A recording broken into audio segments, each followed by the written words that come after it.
तो बच्चों अब हम करने लगे हैं आपके एक्सरसाइज का पहला क्वेश्चन। अगर आपने इंट्रोडक्शन वीडियो नहीं देखी तो आप वो जरूर देख लीजिए, क्योंकि उनके फॉर्मूले से ही हम आगे की एक्सरसाइज कर सकेंगे।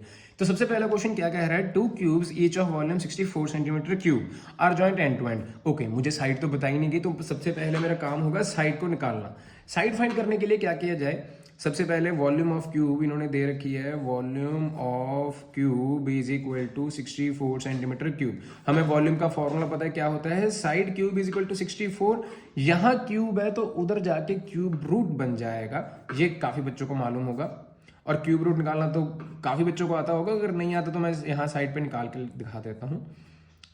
2 16 2 8 2 4 2 2 बेसिकली प्राइम फैक्टराइजेशन करने हैं, या काफी बच्चे एलसीएम भी बोलते हैं इसे, वो करना है। तो यहाँ 3 3 का एक पेयर जो है बाहर आ जाएगा, तो साइड जो मेरे पास बन जाएगी 2 इंटू 2 यानी कि 4 सेंटीमीटर की साइड बन गई। अब रिजल्टिंग क्यूबॉइड की बात करें, रिजल्टिंग क्यूबॉइड, जो रिजल्टिंग क्यूबॉइड है वो कैसा दिखेगा। अगर मान लीजिए ये मेरे पास एक क्यूब है जिसकी साइड 4 सेंटीमीटर मान लेते हैं, और ये हमारे पास दूसरा क्यूब है जिसकी साइड 4 सेंटीमीटर है। अगर हमने इन्हें एंड टू एंड ज्वाइन कर दिया तो सिर्फ और सिर्फ इनकी लेंथ में फर्क पड़ेगा। जब बात करें इनकी ब्रेड्थ की, ब्रेड्थ रहेगी सेम जो है 4 सेंटीमीटर की, एंड हाइट भी रहेगी सेम जो थी 4 सेंटीमीटर की, सिर्फ और सिर्फ लेंथ में फर्क पड़ेगा। तो रिजल्टिंग क्यूबॉइड के एक बार मैं डायग्राम भी बना के आपको दिखा देता हूँ यहाँ। जैसे मान लीजिए ये हमारे पास एक क्यूब था और ये एंड टू एंड मैंने दूसरा क्यूब उसको ज्वाइन कर दिया, तो आप देखेंगे ये 4 सेंटीमीटर इसकी लेंथ थी, 4 सेंटीमीटर इसकी लेंथ थी, टोटल लेंथ हो गई 8 सेंटीमीटर। तो हम ये लिख सकते हैं length of resulting cuboid, length of resulting cuboid जो आ जाएगी वो 8 सेंटीमीटर आ जाएगी। जो ब्रेड्थ है ऑफ रिजल्टिंग क्यूबॉइड वो सेम रहेगी 4 सेंटीमीटर की, ब्रेड्थ बोले तो साइड, एंड हाइट जो है वो रहेगी 4 सेंटीमीटर की same, and height of resulting cuboid is equal to 4 centimetre. Surface area find करने को कहा है, तो सरफेस एरिया ऑफ क्यूबॉइड मैंने पीछे फॉर्मूला बताया था इंट्रोडक्शन वीडियो में, तो उसका फॉर्मूला होता है 2LB plus BH plus HL। Paper में आप फॉर्मूला जरूर लिख के आना, अगर फॉर्मूलाज नहीं लिख के आओगे तो नंबर कट हो जाएंगे। 8 into 4 plus 4 into 4 plus 4 into 8, मैंने यहां से उठा के बस यहाँ वैल्यूज फिल कर दी, नथिंग एल्स। अब इसको सॉल्व कर देते हैं। 8 4 ज़ा 32 प्लस 4 4 ज़ा 16 प्लस 4 8 ज़ा 32। अब इनको जो प्लस करेंगे 32 32 64, 64 में 16 प्लस किए हमारे पास 80 आ जाएगा। 2 into 80 is equal to 160 centimetre, और सरफेस एरिया के जो यूनिट्स होते हैं वो उनमें आता है स्क्वायर। तो हमारे पास पहला आंसर आ गया 160 सेंटीमीटर स्क्वायर। तो बच्चों अब हम करने जा रहे हैं इस एक्सरसाइज का सेकंड क्वेश्चन, जो है a vessel is in the form of a hollow hemisphere. Okay, एक हॉलो हेमिस्फीयर है जिसके ऊपर एक हॉलो सिलेंडर लगा हुआ है। तो ये कुछ वेसल इस तरह का दिखता होगा, एक हॉलो हेमिस्फीयर के ऊपर एक हॉलो सिलेंडर लगा हुआ है। तो ये इस तरह का एक वेसल बन गया हमारे पास। तो इस वेसल के कह रहे हैं the diameter of the hemisphere is 14 centimetre. तो हम एक डायग्राम बना भी लेते हैं साइड में। तो ये हमारे पास एक हेमिस्फीयर हो गया और ये हमारे पास एक सिलेंडर हो गया। जो हेमिस्फीयर है उसका रेडियस हमें इसमें बताया गया है, हेमिस्फीयर का रेडियस है डायमीटर है 14 सेंटीमीटर, तो रेडियस इसका ऑटोमेटिकली 7 सेंटीमीटर हो जाएगा, ये आपको मालूम है। और हेमिस्फीयर का रेडियस जो 7 सेंटीमीटर है, तो ये भी तो एक रेडियस ही होगा। अगर हेमिस्फीयर का रेडियस 7 सेंटीमीटर है तो ये चीज़ भी 7 सेंटीमीटर की ही होगी, तो ये हमने 7 सेंटीमीटर लगा दिया।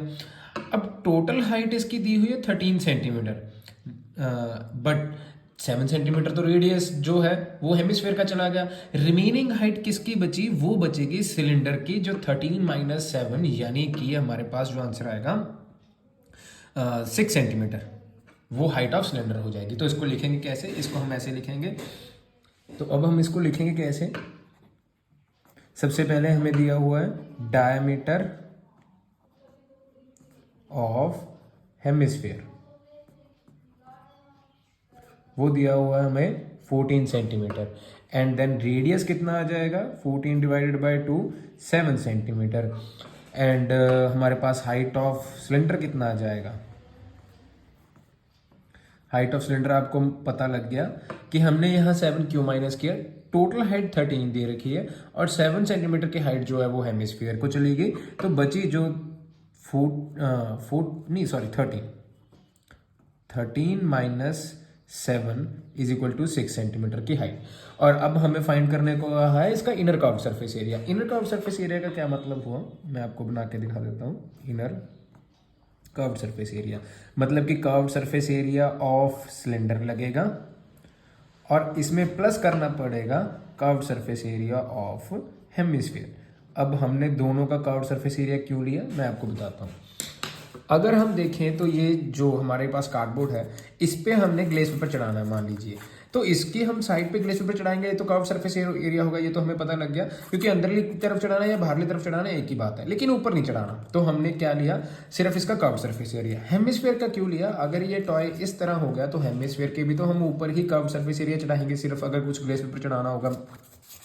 इसका ये वाला पोर्शन जो है इसमें इंक्लूड नहीं होगा, तो ये हमारे पास बन गया curved surface area of hemisphere. अब दोनों के फॉर्मूलेज हमने इंट्रोडक्शन वीडियो में किए थे, जो थे इसका 2πrh प्लस 2πr²। इनमें से 2πr कॉमन निकल गया तो हमारे पास बचे 2πr। अब हर एक क्वेश्चन में ना सबसे पहले कॉमन जरूर निकालना है, इससे आपका क्वेश्चन ईजी हो जाएगा। 2πrh प्लस r, तो इनमें बचा 2πr22। r की वैल्यू है हमारे पास 7 सेंटीमीटर, ब्रैकेट में 7 प्लस हाइट ऑफ सिलेंडर जो है वो है 6 सेंटीमीटर। 2 इंटू 22/7 से 7 कट कर देते हैं यहीं पे, तो हमारे पास काम इजी होगा। 7 प्लस 6 हमारे पास हो जाता है 14। 7 प्लस 6 हमारे पास हो जाएगा 13। तो अब हमने इसको मल्टीप्लाई करना है, 44 मल्टीप्लाई बाय 13, 13 4 जा 52 प्लस 5 572 सेंटीमीटर स्क्वायर हमारे पास आंसर आ गया। That's it. थैंक यू बच्चों। अब हम चलते हैं तीसरे क्वेश्चन की तरफ।